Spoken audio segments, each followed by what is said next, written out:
Saan man ka? Naligo talaga baka kay ta.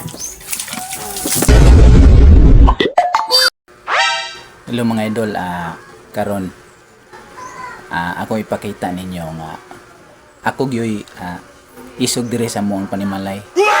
Kay permanente lang ko ninyong makitaan nga abduklon ko sa akong asawa. Permanente kong murag under kay ko niya ba. Karon ako ipakita ninyo nga isog ko. Karon ako siyang pangitaon. Ano niya? Bek! Bek! Saan ka? Bek! Asa man ka? Sa luyo na sa gripo.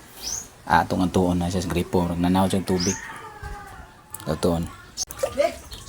Dali dere. Naaram day ka diri. Ganihar man ko nangita nimo. Saan man ka? Naligo talaga baka kay ta. Lumisan ka.